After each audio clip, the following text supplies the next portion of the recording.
Right. The other company which is in the spotlight on the back of deals is PI Industries. And to break those couple of acquisitions down, we have Rohan Gupta from Nuvama.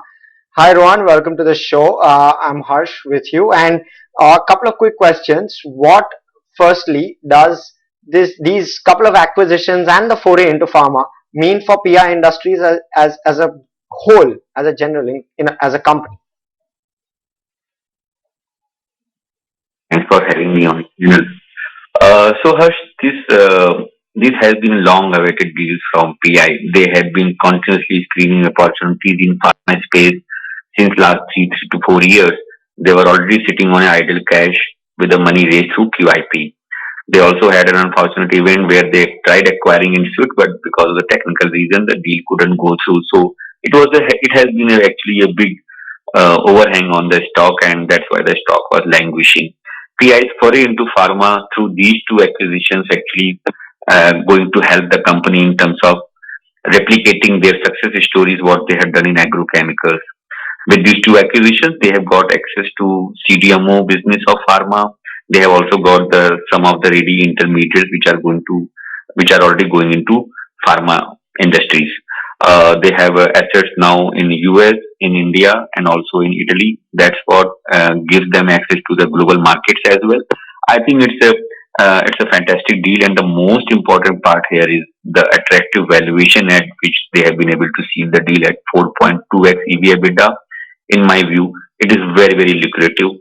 So the company is spending roughly 700 crore rupees, and it's a fantastic opportunity for PI, and that's what you can see is already getting reflected in the stock price.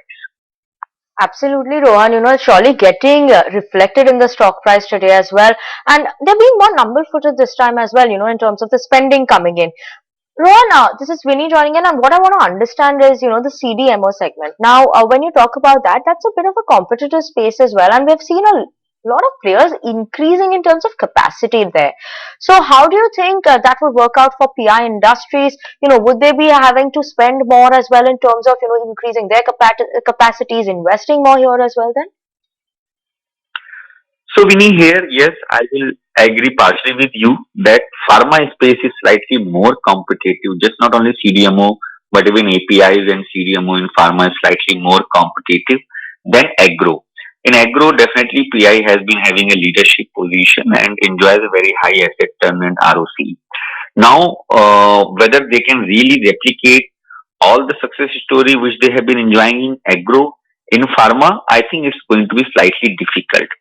But yes, where the comfort is that at least they are going to reduce their dependency on agro and want to, and now this acquisition in pharma furry will diversify their business model. Number one, pharma being a much larger market globally than agro also makes them offer them a opportunities to become even bigger from here.